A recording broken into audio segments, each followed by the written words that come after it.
আগ্রাসনবাদী Israel গাজার উপর নির্বিচারে হামলা করে যাচ্ছে, শত শত লোককে নিহত করে যাচ্ছে। মুসলমানদের পবিত্র এই মাহে রমজান মাসে শিশু, নারী, বৃদ্ধ সবাইকে অকাতরে জীবন দিতে হচ্ছে।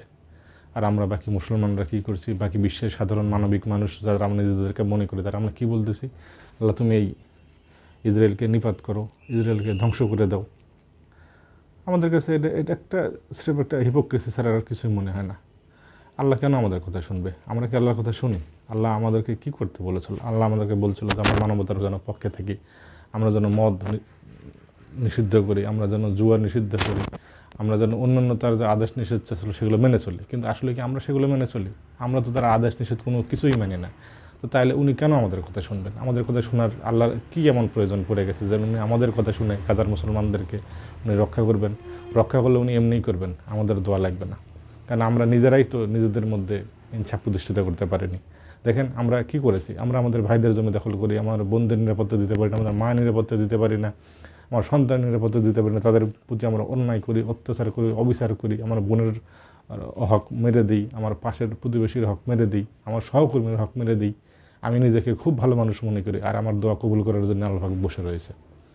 আমার কি মনে হয় জানেন? আমার মনে হয় এই আল্লাহ পাক দেখতেছে আমাদেরকে, আমরা যারা আছি, আমরা বাকি মুসলমান যারা আছি, আমাদেরকে দিয়ে আসলে তার এই বেহেশত ভরানো তার ইচ্ছা না। আমাদেরকে দিয়ে উনি বেহেশত ভরাবেন না। উনি দেখলেন যে এদেরকে দিয়ে, এই হিপোক্রেটদেরকে দিয়ে, এই জোচ্চরদেরকে দিয়ে বেহেশত ভরানোর কোনো দরকার নেই। এই জন্যই গাজাতে উনি লোক শহীদ করাচ্ছেন, তাদেরকে দিয়ে বেহেশতটা ভরাবেন।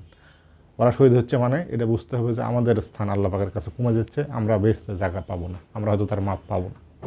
আমরা যদি তার আদেশ নিষেধ না মানি, তাহলে কী কারণে আমরা তার মাপ পাবো? আর আমাদের দোয়াই বা কী কারণে কবুল হবে? আমরা দেশে দেশে, মুসলিম দেশে দেশে আমরা নিজেরাই ক্ষমতার জন্য অস্থির হয়ে গেছি। আপনি খেয়াল করে দেখেন, ইসরায়েলের যে এই যে আগ্রাসন, ইসরায়েল যে এই আরব থেকে তারা বহিষ্কৃত হয়েছিল, সেটা হয়েছিল কিন্তু আরবদের দ্বারাই, এবং এটা কিন্তু ওদের দ্বারাই সম্ভব হবে আবারও। আমরা যত যাই বলি না কেন, আমাদের নিজেদের একাকার ঠিক হতে হবে। আমরা যে আল্লাহর কাছে দোয়া করি, যে মহান সৃষ্টিকর্তার কাছে আমরা সাহায্য চাই, সেই মহান সৃষ্টিকর্তা যেগুলো আমাদেরকে মেনে চলতে বলছেন, ওইগুলো যদি আগে আমরা মানি, দেন আমরা আল্লাহর কাছে দোয়া করলে সে দোয়াটা কবুল হতে পারে। না হলে এই দোয়া কোনো মতেই কবুল হওয়া সম্ভব না। আমরা নিজেদের চরিত্র কখনো পাল্টাইনি, নিজেদের চরিত্র পাল্টাই, বাকিটা এমনিই পাল্টে যাবে। দেখেন ইসরায়েল কিন্তু তার দেশের নাগরিকদের জন্য একেবারে সর্বোচ্চ করে থাকে। আমরা কি আমার দেশের নাগরিকের জন্য সর্বোচ্চ করি? সেটা কিন্তু করি না। আমরা বরঞ্চ একজন আরেকজনের হক মেরে খাওয়ার জন্য, একজন আরেকজনকে কষ্ট দেওয়ার জন্য সবসময় রেডি থাকি। আসলে আমাদের কপাল মন্দ।